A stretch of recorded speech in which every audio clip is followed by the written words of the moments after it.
तर आज आपण बनवणार आहोत सुक्या खोबऱ्याचे मोदक। तर त्याच्यासाठी मी एक वाटी सुकं खोबरं किसून घेतलेलं आहे आणि ते आपण आता भाजून घेऊया। त्यासाठी अगोदर आपण कढई गरम करूया।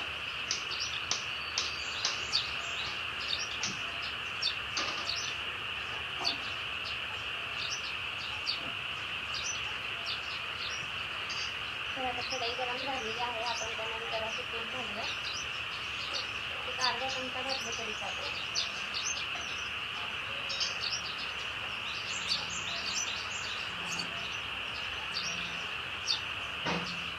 हे तूप गरम झालं की आपण त्यात हे सुकं खोबरं घालून घेऊया आणि मंद आचेवर आपल्याला खरपूस भाजून घ्यायचं।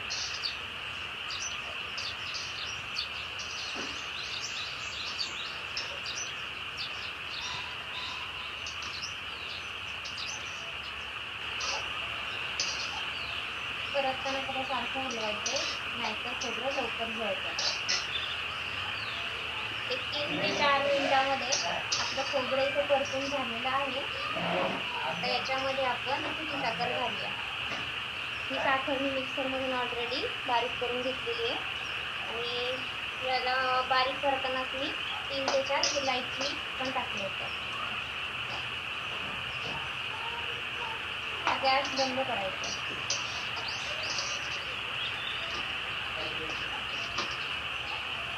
गॅस बंद करून आपल्याला साखर आपल्या आवडीनुसार ज्याला जेवढं गोड लागते त्याच्यानुसार टाकून आपण हे मिश्रण तयार करून घ्यायचं।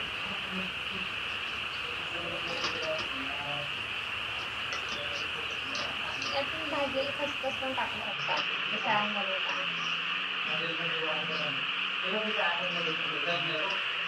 आणि आपलं सारण तयार झालेलं आहे, आपण मोदक करायला घेऊया। आपलं सारण तयार झालेलं आहे आणि मी ते असं प्लेटमध्ये काढून घेतलंय। आता आपण मोदक तयार करायला घेऊया।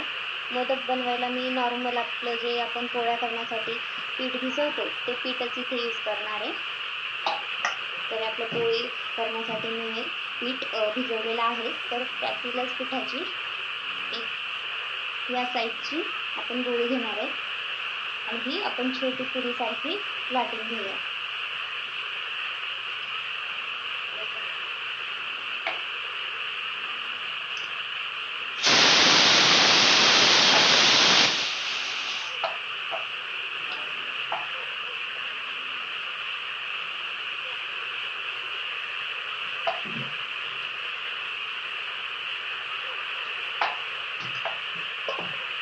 या साईजमध्ये ही पुरी लाटून घेतलेली आहे। आता यामध्ये आपण सारण घेऊया।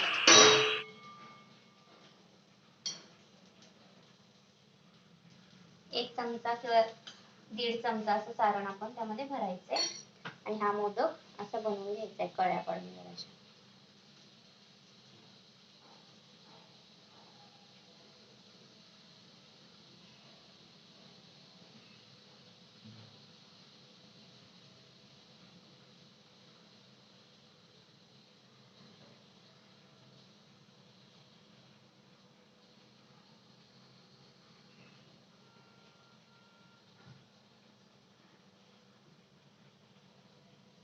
आणि नंतर असा बंद करून घ्यायचा।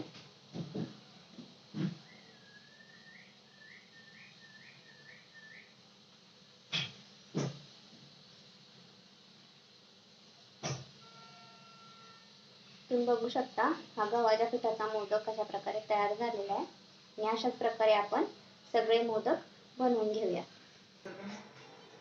ज्याप्रमाणे आपण पहिला मोदक बनवला त्याचप्रमाणे मी हे सर्व मोदक बनवून घेतलेले आहेत आणि तोपर्यंत मी पाणी पण इकडे गरम करायला ठेवलेलं आहे। पाणी पण गरम झालेलं आहे। आपण आता ही मोदक एका चाळणीमध्ये ठेवून असे कढईमध्ये ठेवायचे आणि वरतून झाकण ठेवायचे, म्हणजे ते व्यवस्थित उकडले जाते। हे जास्तीत जास्त त्याला 10 ते 15 मिनिटांमध्ये हे मोदक उकडून येतील। तर आता 10 मिनिट झालेले आहेत, आपण बघूया आपले मोदक तयार झाले आहेत का।